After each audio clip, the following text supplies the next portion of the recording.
Okay, good. Leave from here to go prefecture. They leaving. With the election, They prefecture should be goes down. leaving from here. We here. Okay, we good. Make sure they stay there so they can answer us just what we want. Okay, and good. I think our action is to get in there and make sure nobody get up inside. Nobody there. move, nobody So they get answer hurt. us what we want. Okay, Let's good. go. Nobody Let's move, nobody get inside hurt. there. Let's get inside there. See, we don't play. We don't play. This what time it is. We don't play. ECE here to get full support. See, we don't play. We don't play. Both sides. ECE here to get full support. Right for the people. That's what we do. We don't talk about that action. Voice for the people.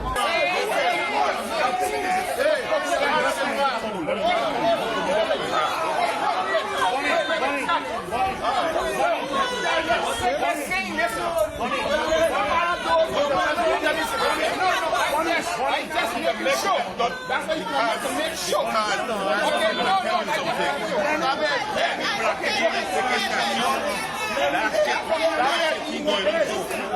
Okay,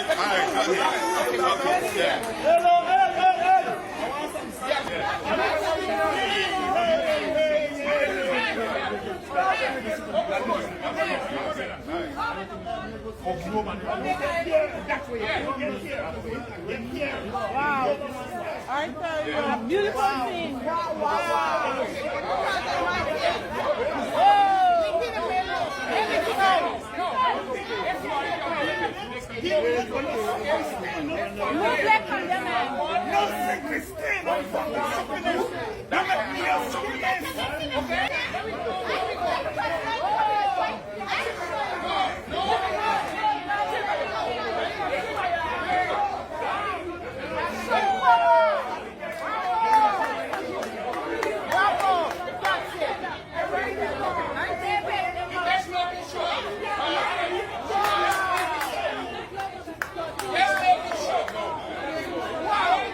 Yo, so all that he brothers, show them. They come to fight the people. Wow. Wow. But you see, that's what it is. You see families is one running the island. A few families running the island.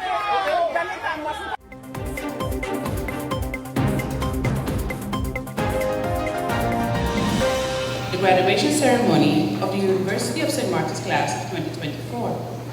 It is an honor to stand here before you on behalf of the Minister of Education, Culture, and Sport, and to share in the joy and pride of this remarkable moment. Our theme for today, celebrating resilience, embracing change. It perfectly encapsulates the journey each of you has undertaken. The world around us is constantly evolving, presenting new challenges and opportunities. Yet, through perseverance and adaptability, you have not only navigated these changes, but you have thrived. To our graduates receiving their associates, bachelor's degrees, and secondary school teaching certificates, your achievements are a testament to your determination and hard work. You have demonstrated resilience. It is not easy enduring these difficulties, but you have risen above them, transforming obstacles into stepping stones for future success. The past few years have tested your resolve in ways unimaginable. From global pandemics to shifting educational landscapes, you have faced and conquered unprecedented hurdles. Your adaptability and reason to excel amidst such changes speaks volumes to your character and your potential. As you step into the next phase of your lives, whether entering the workforce, pursuing further education, or shaping the minds of the future generations, as educators, remember that change is only constant. Embrace it with open arms, for it is through change that we grow, innovate, and make our mark on the world.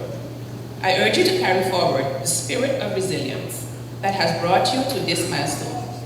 Use it to thrive, to positive change, not only in your lives, but also in your communities and beyond. Your journey does not end here.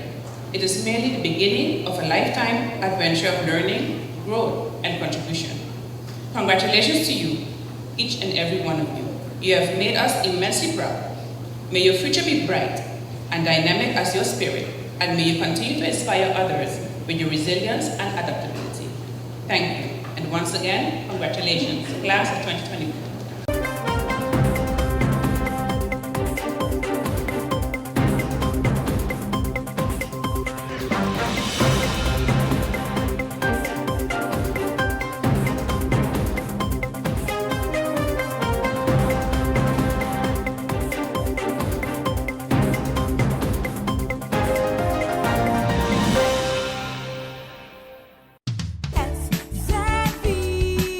Your social and health insurance is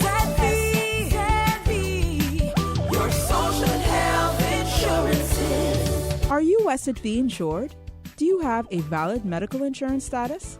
SXM is cardless. Request your My SXM account today and enter the virtual office of SXM. Go to sxv.sx and sign up now. Your social and health insurances.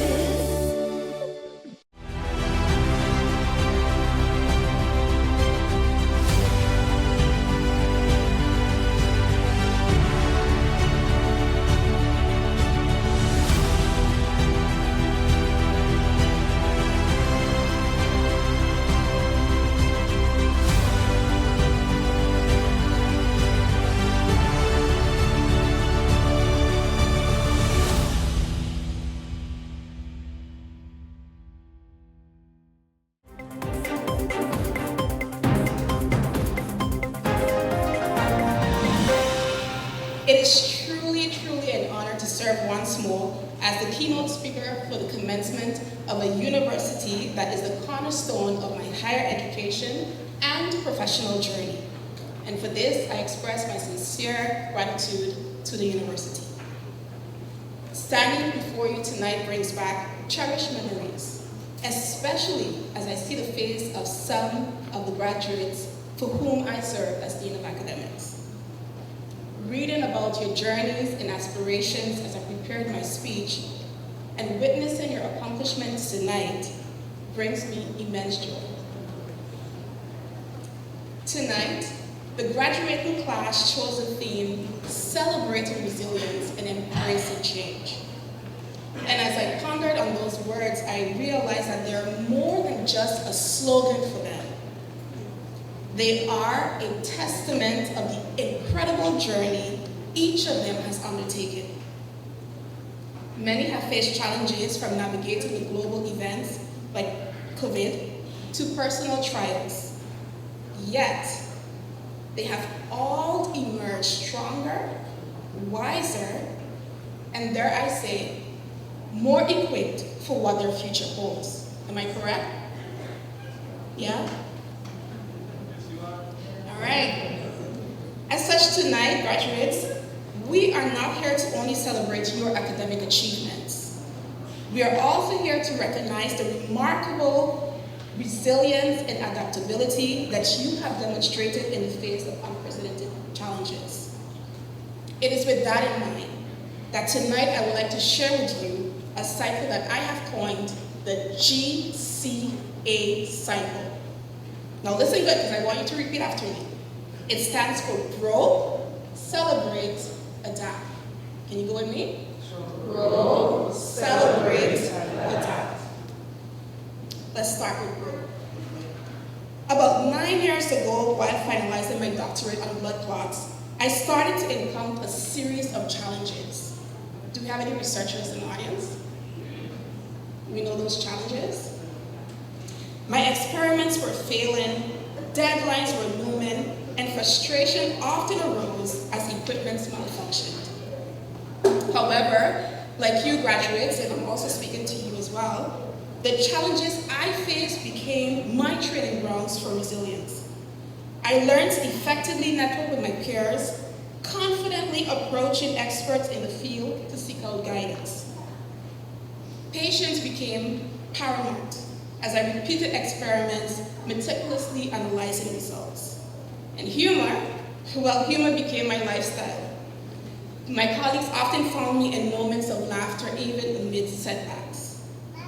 Most importantly, and even somewhat unknown to me, I was being transformed into a solution-oriented thinker. relentlessly searching for new approaches, and believing in my ability to resolve things once finding their root cause, even those things for which I have limited experience.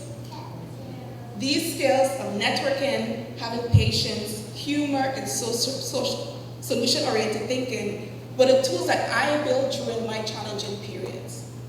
I'm going to turn to you. What are some of the skills that you have developed during a challenging time? And graduates, I go further. What are some of the skills that you have developed during your time at USM? Looking back, I realized that the skills I developed were not only pivotal to me attaining my doctorate degree, no. They became the foundation for my success in my previous role as Dean of Academics, but also now as Quality Manager of Healthcare Laboratory St. Martin, where I had the honor and privilege of leading the lab to attain an international accreditation within a short time. So why am I sharing this with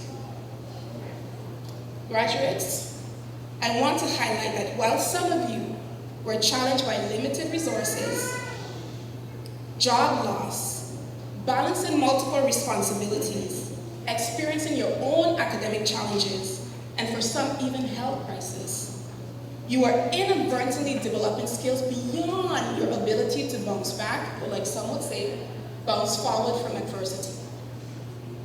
Your stories are therefore not only one of resilience and determination, but also one of tremendous growth. And for that, I congratulate you once more. This leads me to my second point, celebrate. Celebrating achievements, especially in a timely manner, is crucial no matter how small the win. Sometimes, however, in our rush to move on to the next goal, we forget to pause or put little to no emphasis on acknowledging our accomplishments. But that's not us tonight, right? Graduates, take a few seconds to look into the audience. Yeah? These are the persons who stood by your side. Please join me in congratulating.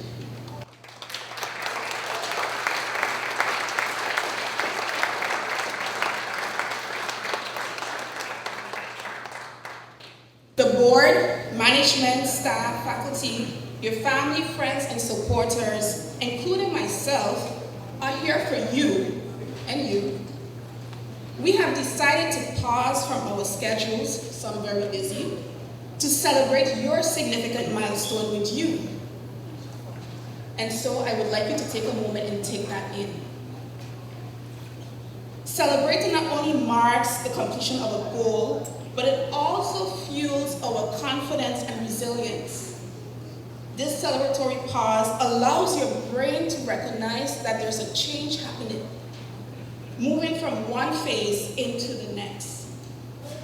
For some of you, this is pursuing another degree. For others, it is a new position. And for others, it is exploring new adventures.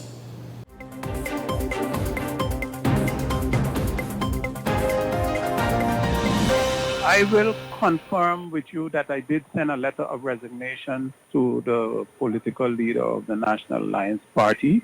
And I have stated in the letter that for some time now, I have been feeling that the National Alliance is not what it used to be. And there are two main points in the letter. One where the leader of the party, which is Ms. Sylvia Jacobs, the PM at the time, asked me to resign as minister.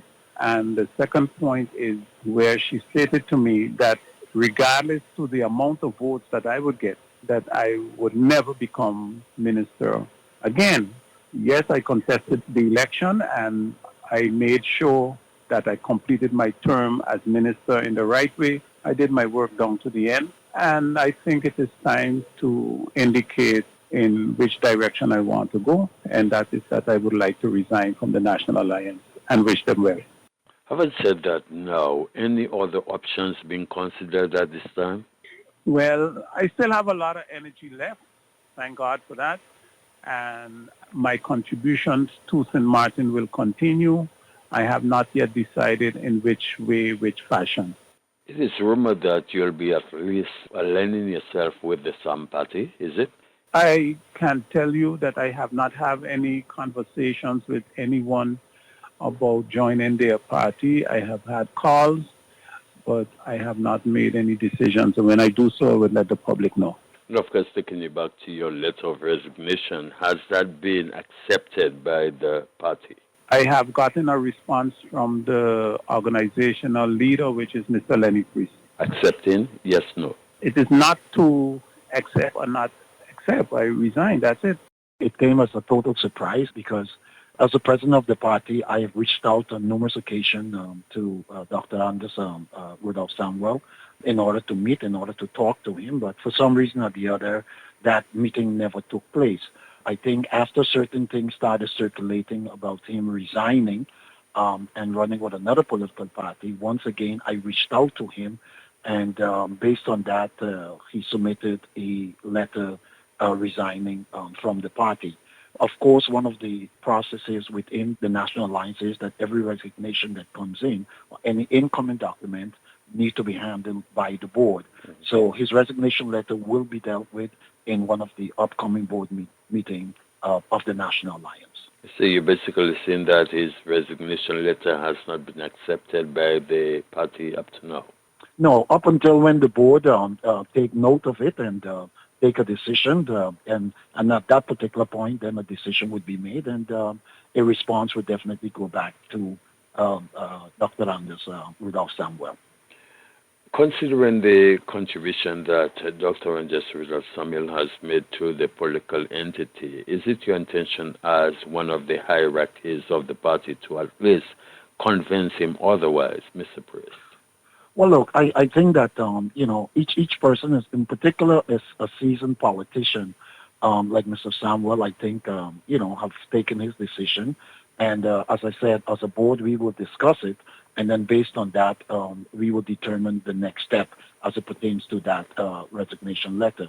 Of course, as a political party, you never look forward to members basically resigning, no matter what their grievances are, because I believe as a political organization, one of the oldest political organizations on the islands, there's always room for discussion and to find out exactly what the issues are and how they can be addressed. So we definitely, as a board, as a political party, we will discuss the resignation letter, and then we would then respond to Dr. Anders Samuel accordingly.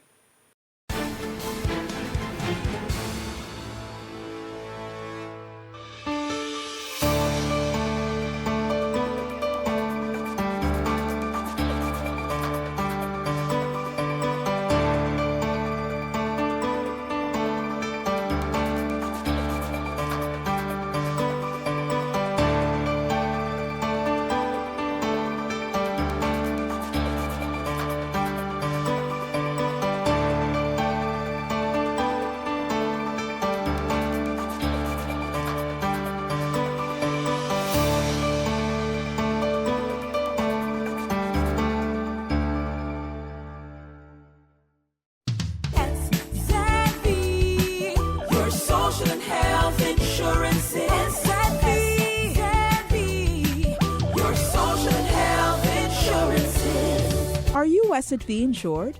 Do you have a valid medical insurance status? SXM is cardless. Request your My SXM account today and enter the virtual office of SXM. Go to sxv.sx and sign up now. SXM, yeah. Your social health insurances.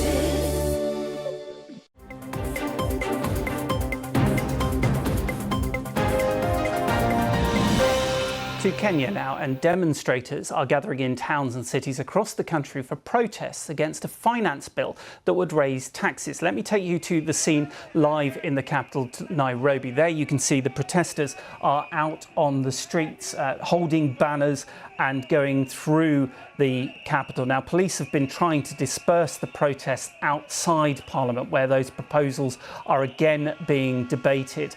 We have seen the police a little earlier fired tear gas where those protests were taking place. Now, there is a heavy security presence around Parliament and indeed the State House. Now, these have been demonstrations that have been going on over the past few weeks as Parliament has been debating this bill. As you can see, a lot of the people out on the streets are young people. Now, this has been a youth-led movement that has started online on TikTok, mainly on TikTok, but some of the other social media platforms like Instagram and X. They've been organising these nationwide demonstrations, and also they want a general strike to reject these planned new taxes that are being debated in Parliament. Now, President Ruto says that the government needs to raise additional revenue to reduce Kenya's significant debt, which is why these new proposed tax increases need to go through. But a lot of Kenyan lawyers during all of these protests have expressed concern about the arbitrary arrests and what they say is the intimidation of activists that have been taking place during earlier protests. I mentioned that these protests have been going on for a number of weeks. Indeed, last week we heard that 2 people were killed during the demonstrations when thousands of people took to the streets in several cities. Here you can see the live pictures from Nairobi, where a lot of young people are on the streets demonstrating. As I say, this is all against a proposed new law that is being debated in Parliament that would raise taxes. Now, a lot of people who are demonstrating against this say that this would affect the cost of living is already bad in Kenya, and the fact that if the taxes are raised, then they won't be able to afford to live. Now, as I say, while all of these protests are going on outside, and as I said, we have seen some tear gas being fired in the capital, the finance bill is still being debated in Parliament as we speak, as the protests are going on outside. Now, there are, I've seen pictures not only from Nairobi, but around the country. There have been protests, people holding up placards demonstrating against this. We have heard that in Parliament there are discussions about amendments to this bill taking place at the moment. So while the protests are going on outside, the MPs inside are still looking at whether there are amendments to this. Well, indeed, the minority leader said that MPs are having to take painful decisions. Now, as you can see, the situation in Nairobi, there has been some tear gas fired. We're going to try and talk to our Africa correspondent, Barbara Plett-Usher, who is also in Nairobi on the streets. But I should say, because it is a volatile situation, she may have to disappear. But let's see if we can bring her in now. Barbara, what is the latest where you are in terms of the protests? Well, it's very swiftly moving. We're on the side of one of the main streets here, Kenyatta Street, and the protesters are trying to get up it towards Parliament, and there are police in riot gear at the different intersections trying to stop the different streams of protesters. So it's quite chaotic. Protesters break through, lots and lots of tear gas fired. We've been caught in it a little bit ourselves. So it's at the moment it's bedlam with a lot of tear gas, and protesters determined, as their goal is today, as it was last week, to try to get to Parliament to make their point about the tax bill. Just remind us what they are angry about, Barbara. Well, this is a finance bill that was set to impose quite a lot of new taxes on Kenyans. It's because the government has a massive deficit, and it's because it's already borrowed a lot of money. It has a huge debt loan. So it doesn't want to borrow more to do that, and so it's trying to raise money from its own people, encouraged by the IMF, I should say.